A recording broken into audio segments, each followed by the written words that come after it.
Welcome into a special edition of Inside Princeton Vikings Athletics here on VikeNation.org and ESP Media powered by Sidearm Sports. I'm Jason Griefer. Today, two more coaches joining us here to discuss the ins and outs of their particular programs. First off, we have boys track and field coach Curtis Smith and also head baseball coach Andy DePio. Gentlemen, appreciate the time here.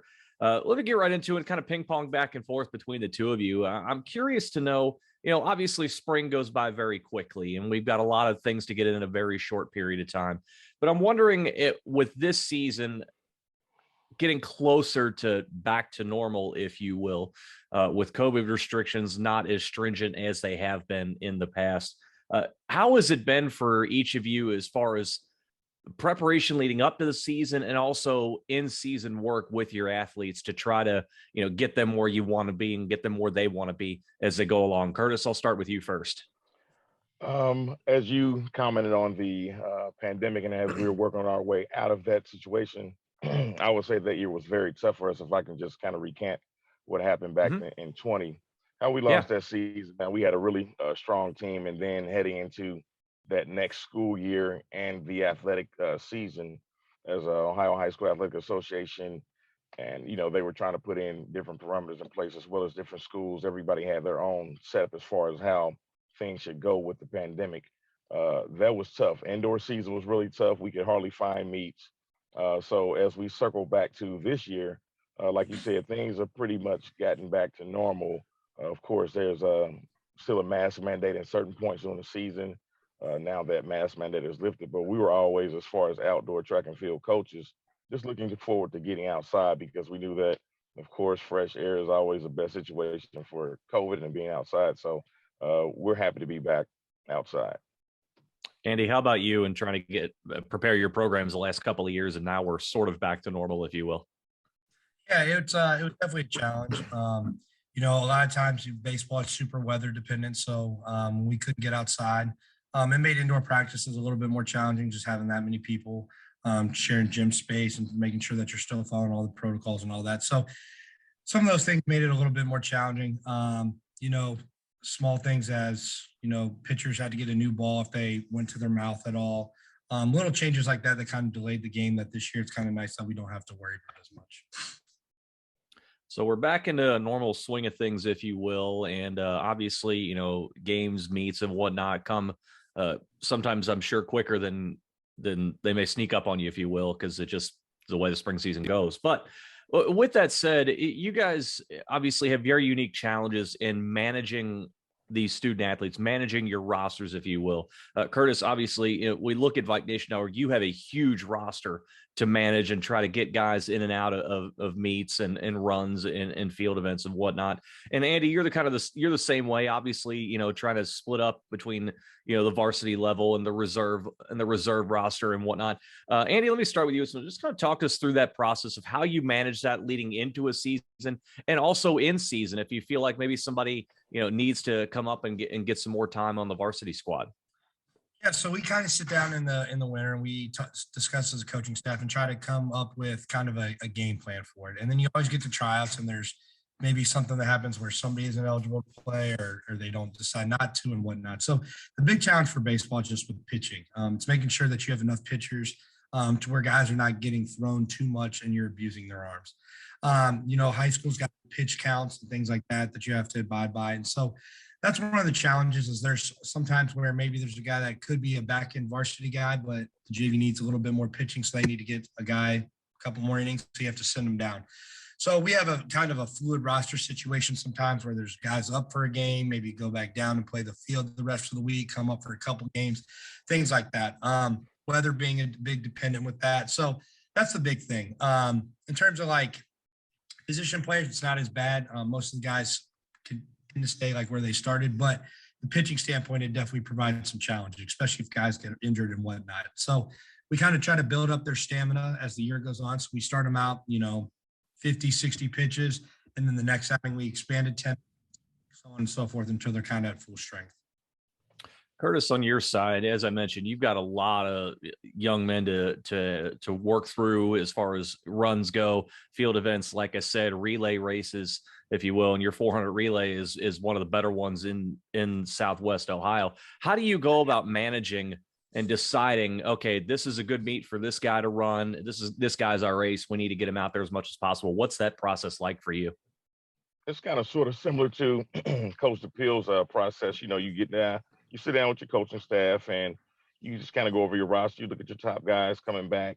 In my case, I had Makai Lynn, TJ Engelman, Kobe Mensah, Joe Mitchell, and a few others, but I kind of worked around that group of guys, and then having a younger group of guys coming in, if they were incoming freshmen or developmental pieces from the previous year, and then we kind of set up as far as how we use our in the week meets, where we use a lot of those younger guys and a lot of those developmental guys to give them uh, a situation where they're uncomfortable, because all the meets we go to are varsity pretty much. We don't really go to anything as far as JV is concerned, or what would be quote unquote JV. So we kind of throw those guys into the fire. And then on the weekends, those meets are considered the more premium meets. But then we kind of mix and match. If a guy's stepping up, then they'll go to a more premium meet.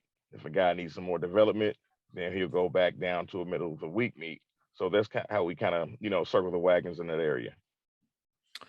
Well, you had a pretty big meet over the weekend down in Louisville in the Eastern Relays, and we saw the results come in there. Top 15 finished for your team out of 50 schools, I believe, that were there. So, pretty solid showing across the board for your team. How did you think they performed down there in Louisville against the competition? And was there anybody that maybe caught you by surprise with how well they did? When you go to Eastern Relays, you're going to run into a lot of great competition. Mike Haran, who runs the Eastern Relays, he does a great job of putting on a great meet. He actually hosted an indoor meet this year where he had a professional 2-hour meet that was on ESPN, where some of my top guys got to watch that. And then he had the high school section after that. So I knew pretty much what I was getting into as far as competition. And how the meet played out. We looked good in some areas, and then some areas were developmental because I was just trying to manage guys. I kind of broke down my 4x1. We didn't run our top group, just trying to manage some guys through some different things as far as making sure that they were healthy and whatnot, but then giving other guys a chance, because to me, as long as we're looking good when the GMC meet comes around, which is our conference meet, that's when we want to start to show what we've been working on and how we want to bear fruit as the season progresses into that stage of the season. So, but other than that, man, we ran into a lot of difficulty with the headwinds. It was funny because me and the coach were talking. It was like negative 4.3 for Makai in the 200. He and Kobe ran into the 100, was -3 or whatever. Joe Mitchell's running hurdles and -3 win there. So that's a more difficult race when you have a headwind coming in and you're jumping over barriers. So, but at the end of the day, we did well for what the elements brought to us that day. Andy, you mentioned a moment ago just in assembling your roster. Do you have enough pitching, and will that be enough to hold you through the season? And we know how tough the GMC is, for both your sports, for sure. But we see the results coming in, and it seems like if your pitching staff didn't have bad luck, they'd have no luck at all. And I mean by that because your pitching staff has kept you in almost every single league game this season, and yet just the results have been tougher to come by. What can you tell us about your staff and the assembly of it, and also their mental toughness and the fact that they keep keeping you in all of these games, despite the fact that the results aren't always going your way? Yeah, we have a very good group of pitchers. They love to put in work. And what I'll say is, last year, our pitching staff wasn't quite there. They were younger guys. Most of them were sophomores, and they lost their freshman season. So this was their first experience with high school baseball last year. And then this offseason, one of my good buddies, his name is Scott Stocker. He has a velocity training program that he did. And a bunch of these guys went to it, and they worked their butts off, and they all gained some velocity. They got a lot of help. And they came back in the school ball, and they've meshed right into what we teach. It's the same type of things. And so our pitching coach here, his name's Ryan Desjardins, and he does a very, very good job with these guys, getting them focused. And they fill up the zone. They're very good. First pitch strikes. And they keep us in all these ball games. And, we don't have the guys that throw the hardest. We don't have the guys that maybe have the best sliders, curveballs, but they could go out there and compete. And they always give us a chance. And, we've let them down in some situations defensively or offensively, but You know what? The one thing we always preach is we always preach control what you can control. And those guys go out there and they do their job and they don't worry about, you know, did this guy miss this ground ball or not? They just go get the next one and go get the next one. And so it's one of those things where if your pitching continues to do that throughout the season, some of those wins are going to start turning around. Offense and defense kind of start clicking a little more. Curtis, you mentioned a moment ago about wanting to have your team kind of full strength for the GMCs, which obviously are coming up in a couple of weeks' time. Have you had a chance to kind of get a look at what's out there as far as the GMC goes in your previous meets to this point in the season? Do you have any expectations as far as what your team can do against the outside and the GMC as we head towards the end of the regular season and into the GMCs? Yes, we haven't particularly ran against any of the GMC teams, so to speak, and as far as an invitational where I have my varsity guys or my top guys in there. We've had some of our, JV guys, so to speak, JV guys, so to speak, or our developmental guys run against some of those top guys. But we have the Wayne meet coming this week, where we'll run into a lot of top competition, not only from the GMC but also the state, to where we're kind of going to try to gauge ourselves. We did kind of go up to get Hannah relays and test a 4x1 against my buddy Sean Johnson, who's the head coach there. But the funny thing was he didn't fully load his 4x1, so we really didn't get to see what we wanted to see. But this meet will give us a good gauge, and then we'll see more GMC teams at the Hamilton Big Blue Invitational next week on Tuesday. So I'm looking forward to this part of the season as we try to, round up things and just try to make sure that everybody's developing at the rate that they need to develop. You mentioned also wanting to, as I said, wanting to have your team kind of peaking at the right time, and obviously health is a big part of that. And this, I'll bounce this back and forth between both of you. Curtis, I'll start with you. How do you go about that process to make sure that you are building for the right time of the season, that you don't peak too early and don't have your guys either get their top performance early on or potentially break down physically, and so that they are ready, not only physically, but also I think mentally, to when they enter the GMCs and enter beyond that, that they are ready and they are ready to deliver their peak performance and peak times and distances? Well, basically, track and field and the formulas that are involved as far as what you're mentioning, as far as peaking is concerned, it's like a big chemistry experiment, so to speak, or something scientific, where you're trying to manage the rest, whether it's at practice between the reps or manage them as far as the meets are concerned and not overload them with too much work. So I try to give guys, a couple of races a meet, and then going into, the middle of the season, we'll start to touch maybe 2 to 3 events, maybe some relays, maybe take them out of their what would be, so to speak, their premium races and put them into uncomfortable situations. So if a guy's a 100-meter guy, then he'll jump on a 4x4. Maybe if a 400 guy needs some speed work, then we'll pop him into the 200, things like that, just to try to develop them overall, moving forward to the GMC meet and to the postseason as we progress through. Andy, on your side of things, how do you go about that process, given the fact that you're, in a lot of cases, as we hit through the month of April, very few days off and not a lot of time to get work in outside of games? How do you manage things as far as trying to get your team to be at their best as we're getting ready to look towards the postseason? Yeah, so kind of back, heading into the season, after tryouts, you pick your teams and all that, you longer practices, and you kind of front load a lot of the things that you're going to be working on. You spend a ton of time really hammering out your bunt defense, your cutoffs and relays, all those sorts of things. So that way, once you get to this point in the season, it's more of the mental things that they need. You're having a little bit more meetings. Hey, on this play, we need to make sure that this guy's going here and this guy's moving here. And we try to make it a lot of mental stuff. So that way we are taking a little bit off their bodies. And instead of maybe having a full 2.5, 3 hour practice with defense and hitting, maybe we just take BP on the field. We get your reps in defensively in between swings. So that way guys aren't throwing as much. They're not throwing as often. We're trying to keep those arms healthy. Pitchers, we're trying to make sure that they don't overextend themselves with their pitch counts. And the next day we give them the day off, typically from throwing, and they have recovery workouts that we have them go through. So just try to keep everybody healthy. So that way, like you said, at the end of the year, those guys are all fresh, ready to go. So you can maybe make a little run in the tournament. And as we are just a couple of weeks away from the postseason, I'm curious to each of you, And Andy, I'll start with you. How close do you believe your team is to being its best right now? How close is that gap between where they are and where you think they can be? So I tell the guys all the time. So we had one of our guys that was probably going to be an all conference performer this year. He got hurt the third game of the year. And it kind of took the wind out of our sails. So we've been trying to find guys to kind of fill in for that production. And it's been a struggle. So what I'll say is I tell the guys this is, we're at a position point in this year where we're in every game. We lose 2-1 to Mason and we have the guys on base. Go ahead, run on base in the seventh.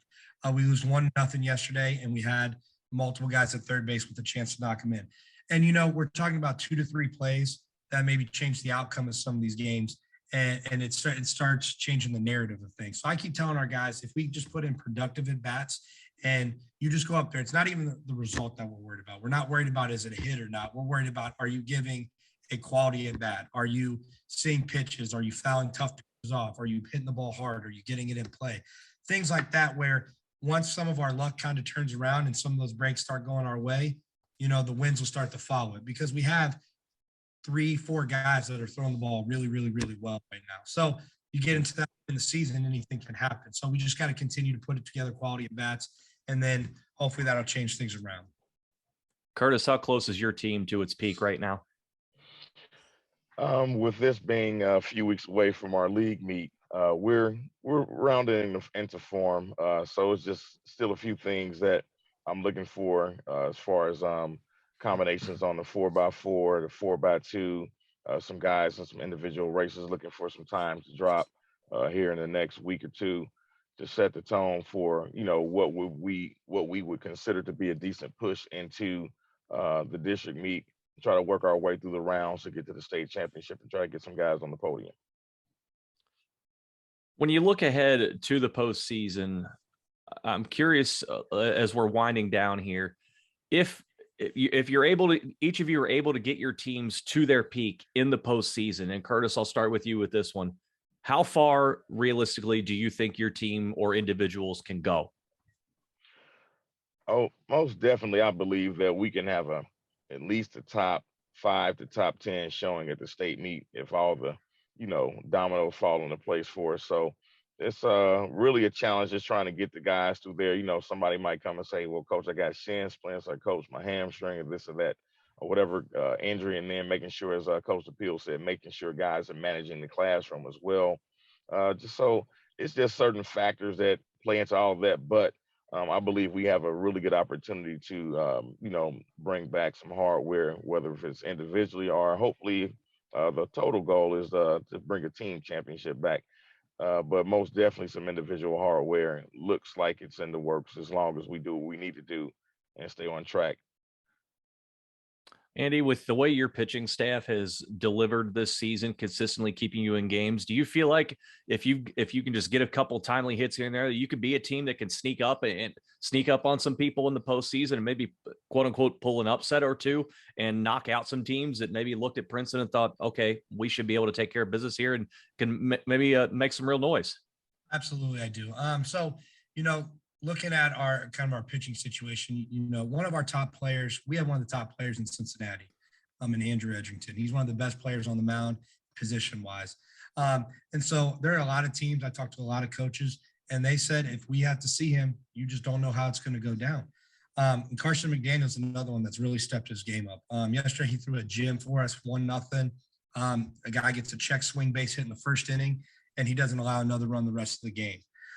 So with those two guys, we really feel confident that if they are starting, that we really have a chance to win it. And it's one of those things, like you said, if we can get a few timely hits, we could go on a little bit of run with those two guys because those two guys are throwing about as well as anybody in this area right now. And like I said, you mix that with a couple of hits, 2 or 3 runs, now all of a sudden we got a chance to maybe win some of those games and make a little bit of a run. Well, obviously building positive momentum is a key as you head into the postseason, and these two gentlemen are certainly on that track. Boys track and field coach Curtis Smith, baseball coach Andy DePeel, thank you very much for your time here today, and best of luck to both your teams finishing out the regular season, and hopefully here soon we'll be talking about some postseason hardware. Thank you, sir. Thank you. Absolutely. And our thanks to the coaches for joining us here once again for a special edition of Inside Princeton Vikings Athletics here on VikeNation.org and ESP Media, powered by Sidearm Sports.